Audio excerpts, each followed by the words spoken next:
Welcome back to Color Me Impressed. I'm Emily, and today I wanted to talk about your alcohol blending markers. So I'm a huge fan of these markers, and I use them for a bunch of other things besides blending. So I wanted to show you 10 ways that I like to use these blending markers. So I like to use my blending markers because I tend to straight color when I'm using alcohol markers, and I think that using your blending markers gives some extra depth and dimension to your coloring. So I highly recommend using these, and I think they'll become a really handy tool in your coloring. So the first way that I like to use my blending marker is for water, and this is actually a picture from 50 Romantic Miniatures by Camellia Angelkova. And you'll see that I colored this little pond with a dark blue, and then I simply went over the entire shape with my blending marker, just over the entire thing, straight coloring. And what it did was picked up some of the pigment, moved it around, and allowed some of the white of the paper to show through. So I think it creates sort of the lights and darks that you see in a body of water, and I think it looks really cool. And then in addition to using the blending marker, I also used a glitter gel pen, just little polka dots. I don't know if it's picking it up on camera, but it kind of creates sort of a sparkling effect to your water that I think is cool. And then I went over the lines that the artist put in the water. I went over that with a white gel pen. Very simple, but I think it adds a little something extra to your water, so it's not just straight blue. The next way that I like to use my blending marker is for ice. So this is also from Camellia Angelkova. This is 50 Winter Miniatures. And the method for this is very similar, if not the exact same, as how I do water. So for ice, I tend to use a lighter blue or a blue-gray, and then I simply, again, go over the entire thing, straight coloring with my blending marker. So this kind of washes out some of the color and gives it that sort of frosted effect that you're looking for when you're coloring ice. For this, I didn't end up putting any sparkles, any glitter in the ice, but of course you can't go wrong with glitter. And then I also went over the outlines that the artist provided with a white gel pen. The third way that I like to use my blending marker is for skies and clouds. So this is a picture from Time to Travel with Baby Sloth by Coco Wyo. And you'll see that I use my blending marker in the clouds and actually in this little patch of sky here too.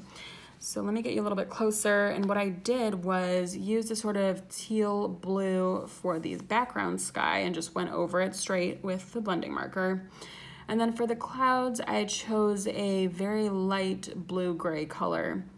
And again, just going straight over. You'll see I'm an extremely lazy colorist, a sloth, if you will.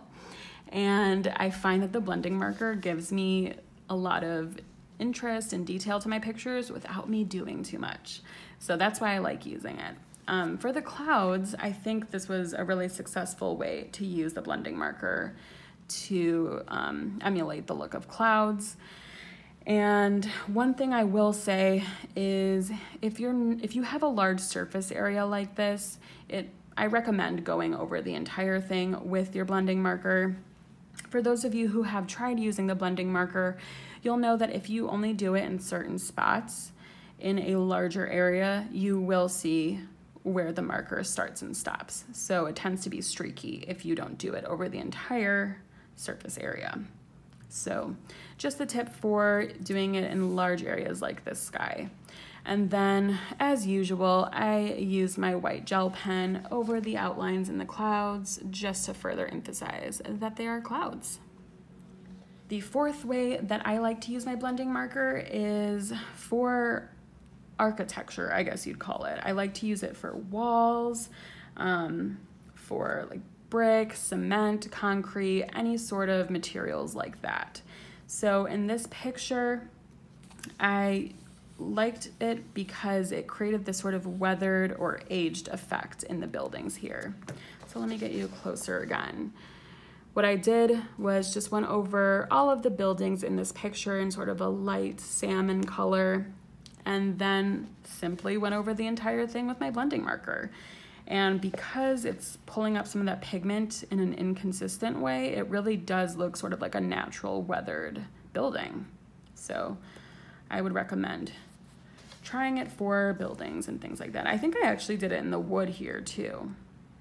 Might be a little bit hard to tell. Okay, still another example, because I wanted to show you a couple different ways to use it for architectural elements.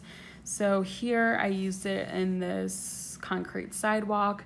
I actually did this on camera in my first color in chat. I'll link that up above in case you haven't seen that.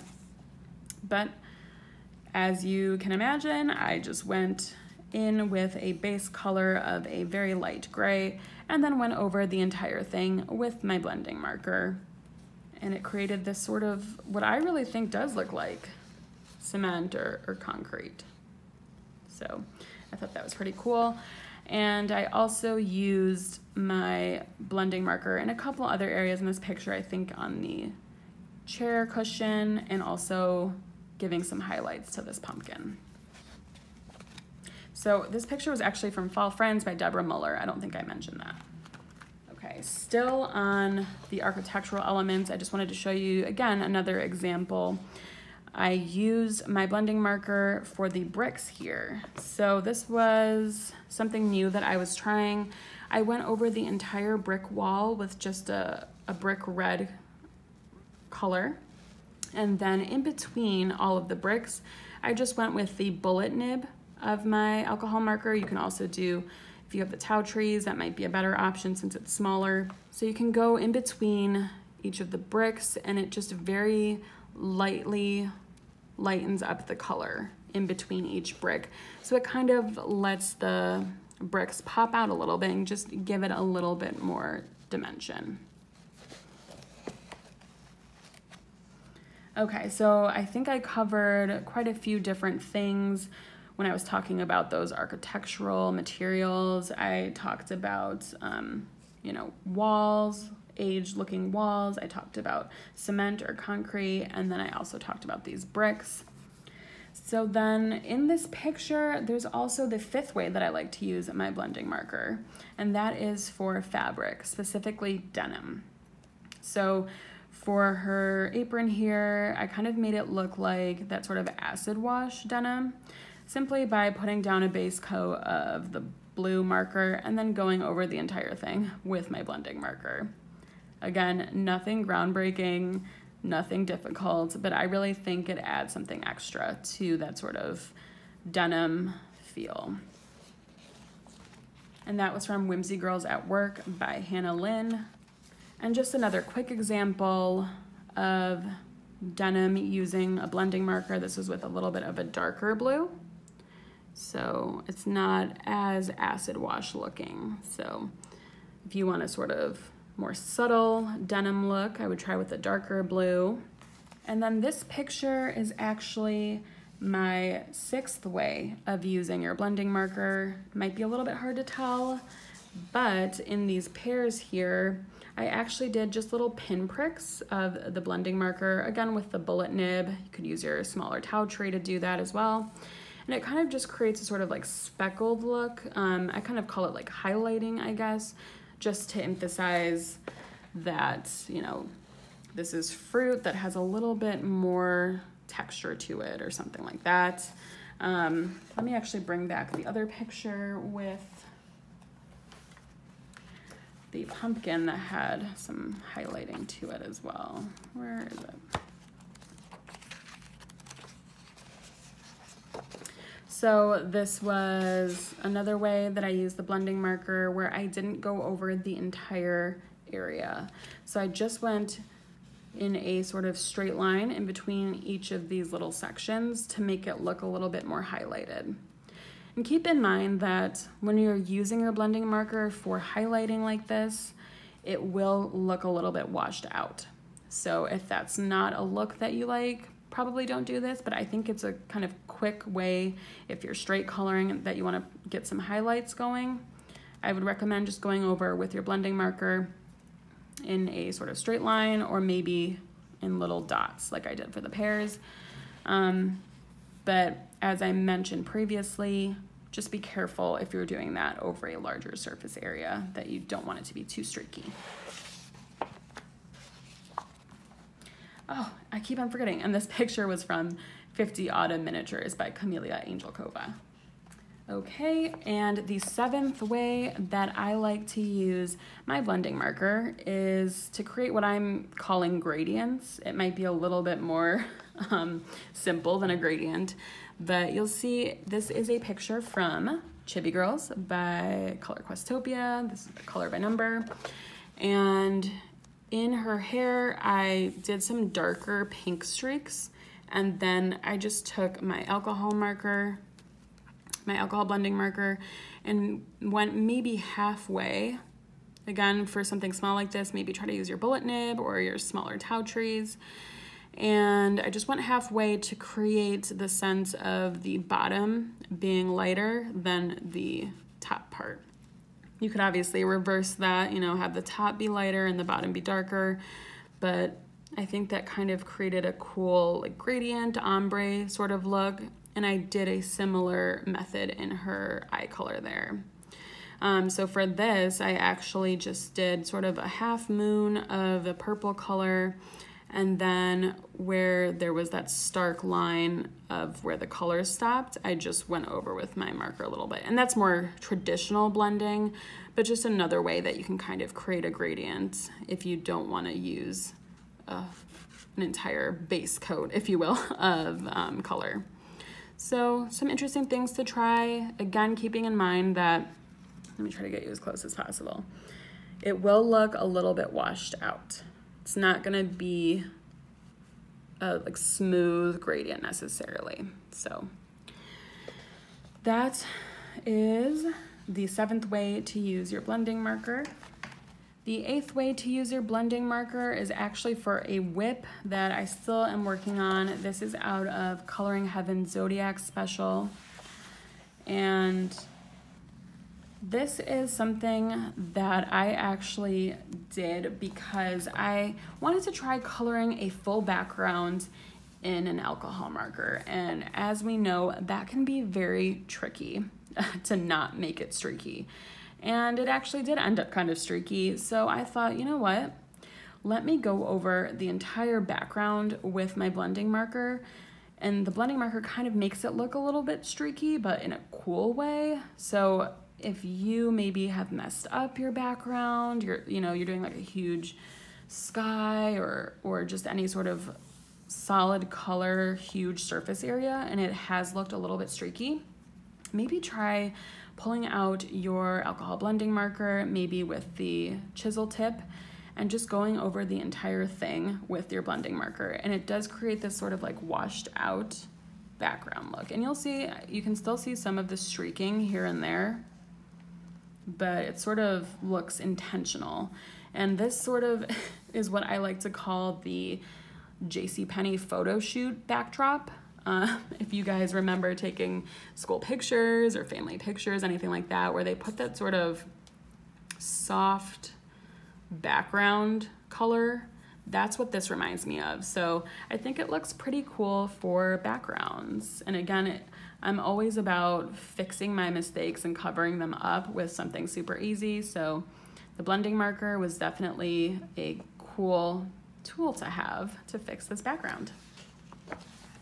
Okay, so the 9th way to use your blending marker is for gems and crystals. And I actually don't have an example of that completed right now, so I figured let me just do one on camera with you. This is out of 50 Ocean Miniatures by Camellia Angelkova.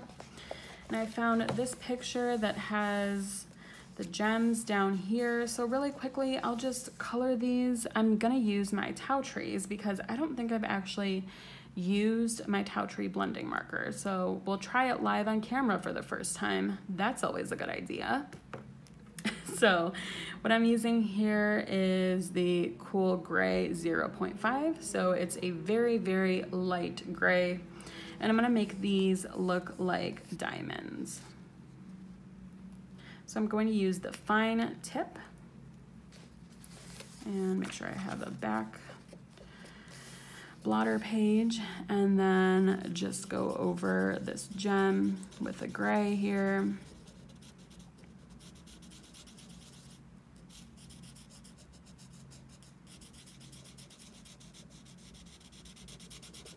And maybe I'll try a red and a green and a blue.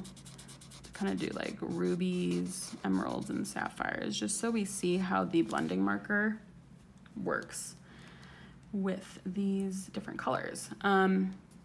So as you guys know, when you're using alcohol markers, you want to do any sort of coloring while the marker is still wet on the page, and that's the same with your blending marker. So if possible, try to use your blending marker when you're going over this while the marker is still wet on the page. So I'm gonna use the fine tip, and this is my tau tray blending, and I'm again just going over the entire thing. Now be careful when you're using your blending marker, because I find that they bleed more than the regular markers. So don't go all the way to the edge, because then you will see the color kind of seep out from the sides. So I'm just gonna go over the entire thing. And I mean, this is going to create a subtle effect, especially in a smaller area like this. So just keep in mind, you know, if it doesn't look like it's doing anything right away, let it dry, because it will lighten up.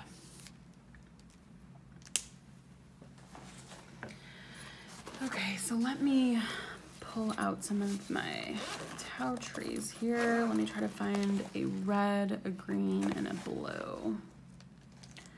Let's see. What does this color look like? Maybe.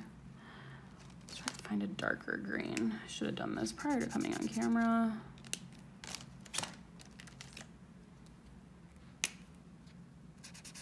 Okay, I like that one.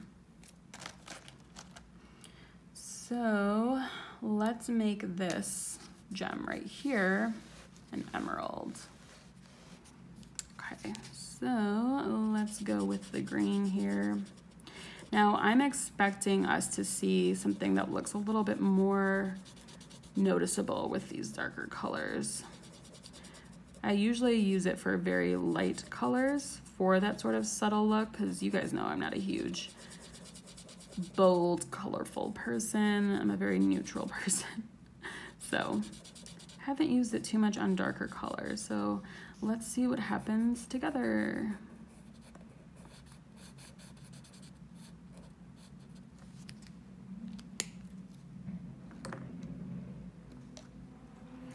Now I'll just go over the whole thing again with my tau tree blending marker.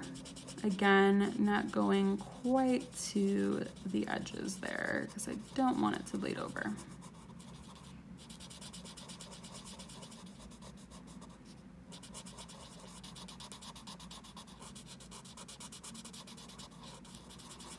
So you can see it lightening up a little bit, and I always am tempted to go over it more, but just really wait for it to lighten up. Take my own advice. Okay, let's find the sapphire blue to try next. Is that sapphire?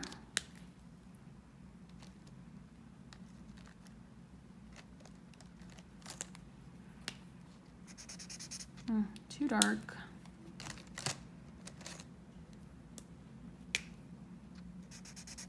Too light.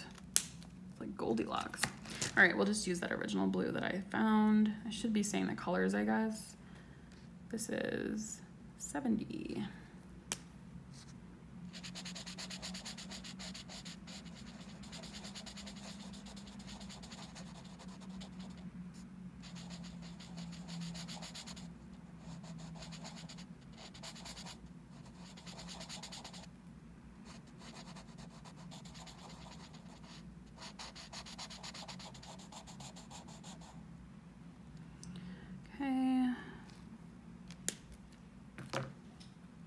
And you can already see the green has sort of, I don't know if you can tell in this lighting.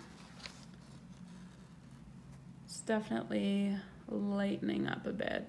The gray isn't as noticeable, but it's definitely there. Let's go over the blue.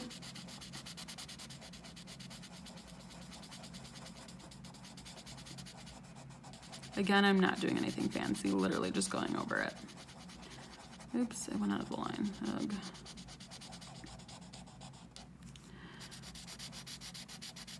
And as you can expect, the more that you go over it, the more pigment you're gonna pull up. So, but just be careful, you can really saturate the paper too much if you do it too much. All right, lastly, let's find a ruby color. Too orangey.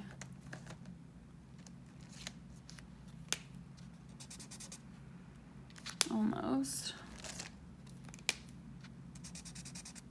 Is that too dark?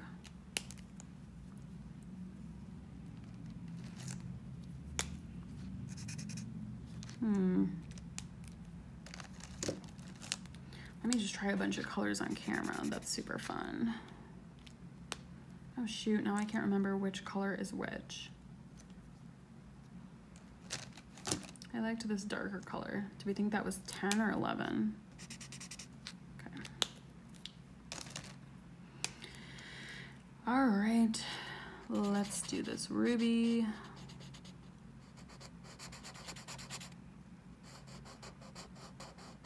So I don't know if you guys think about this type of thing, but I was going to do the ruby this color, but then I thought like, oh, that's like green and red, like Christmassy. I don't know. I don't need to explain why I put the ruby here, but I just want to let you know.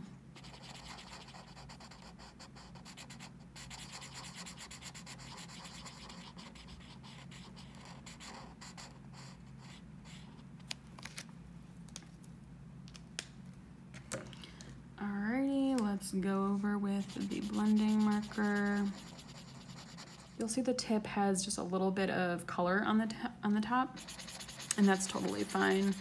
It's not like a blending pencil where if you try to use it with color on the end, it won't like blend in that color, kind of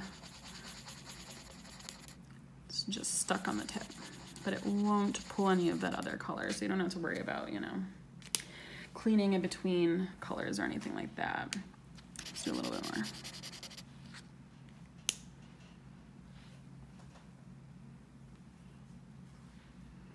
Okay, so these are lightening up. And as I mentioned before, if you try to go over when it's dry, it doesn't do as much, but here I can try going over the green again just to see if it does anything fun. I find that when I go over it again, it does do something, but it tends to be a little bit more streaky. I don't know why.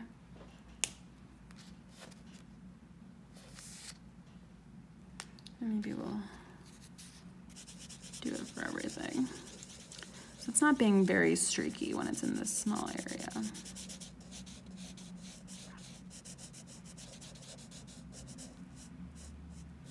Another tip to keep in mind is when you're doing a lighter color like this with this very juicy blending marker, it can kind of pull up some of, if you know, if there's anything on your blotter page, it sometimes pulls it up, so be wary of that.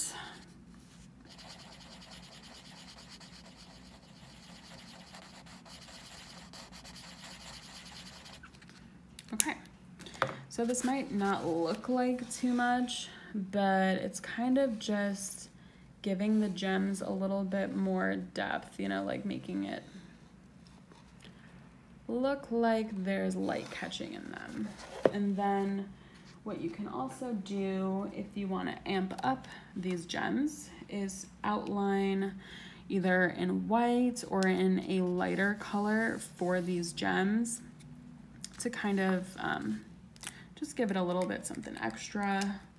So let me try to just show you. I like using the white when I'm doing something that's supposed to be a diamond. So I'll just go over the outlines with the white.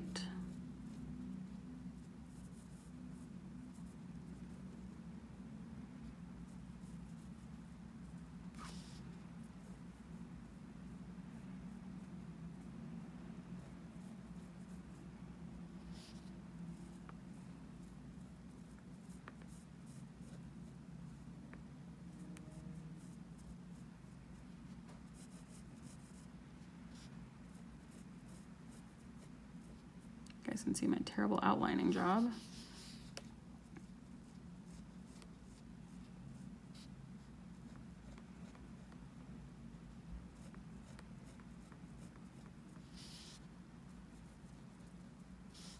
And I'm just using the Uni Signo white gel pen.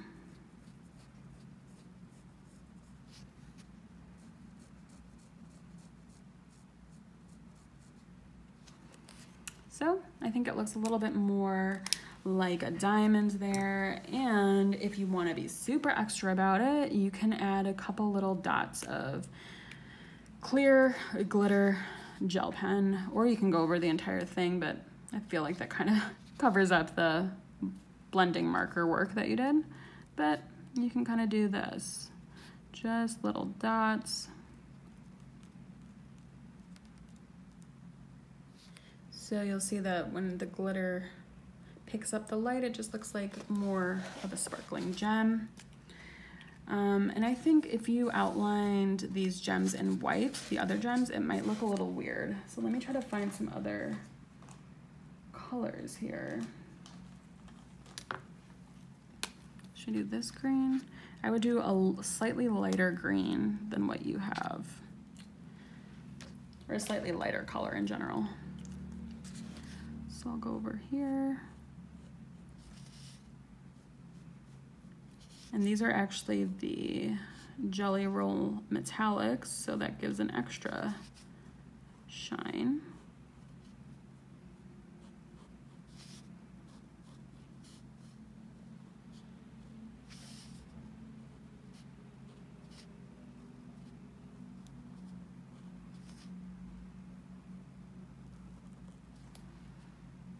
Okay. Hopefully your lines will be straighter than mine.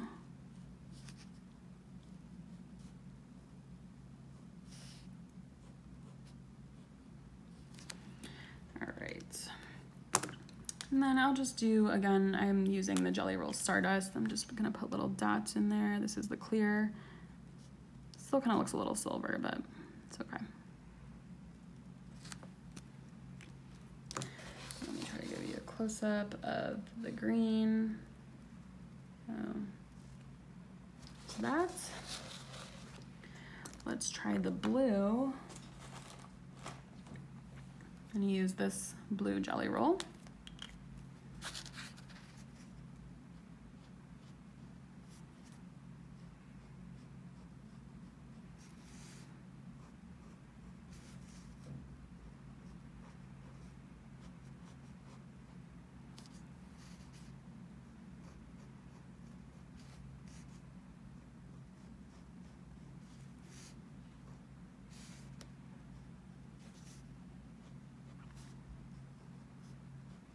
So just covering up these black lines to make it look a little bit more like a gem.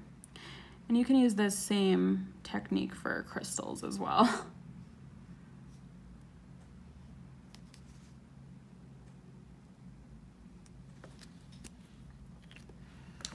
And I'm just gonna do my little sparkle with the Stardust.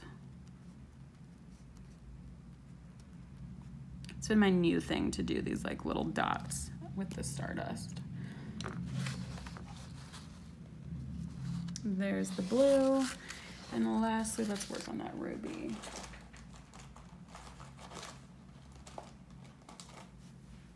Using the red metallic Jelly Roll.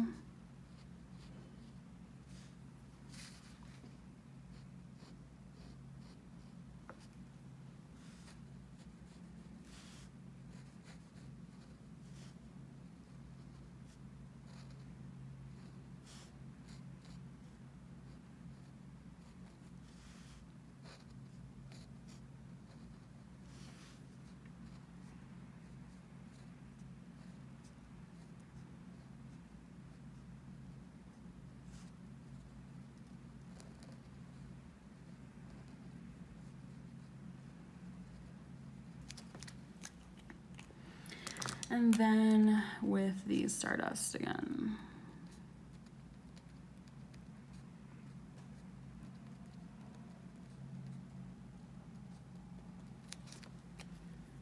And there you have it. Super, super easy way to do gems. Okay, so I've showed you 9 ways to use your blending marker. The final way to use your blending marker that's not blending is erasing. Okay, so I colored this leaf and I have a little bit something going out of the lines there. So before it dries, that's pretty important. It's really only works if it's still wet.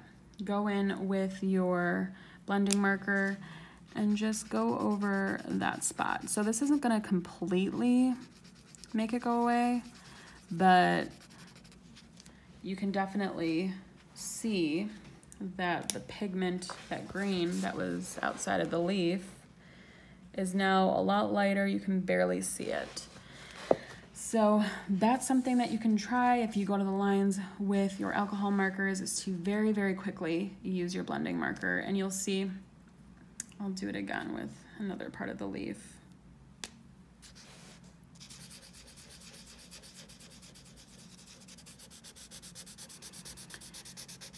Just make sure you catch it when it's pretty wet. And you'll see that I have to kind of go over that same spot a little bit to kind of get that pigment out.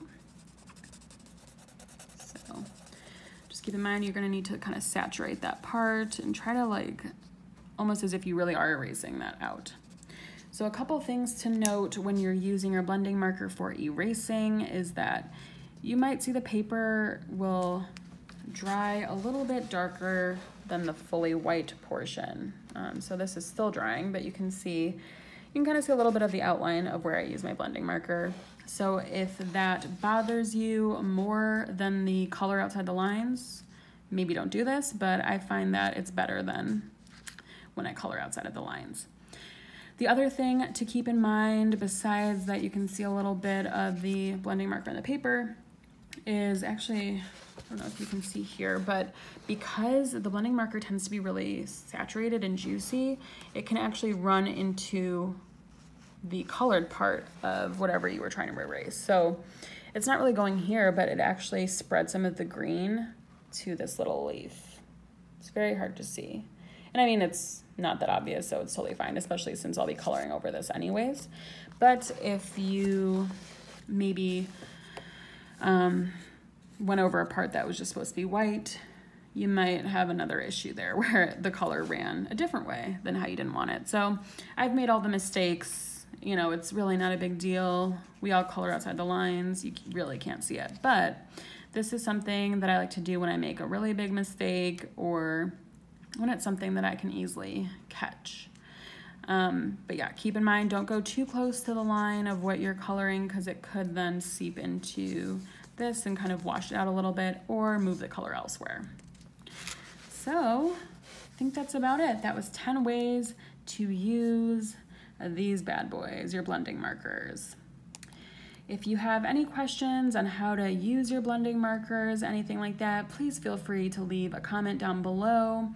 Are there any other ways that you guys like to use your blending markers that isn't blending? Also let me know that down in the comments. Thank you so much for watching. If you haven't already, I would love it if you would subscribe, and please do give this video a thumbs up.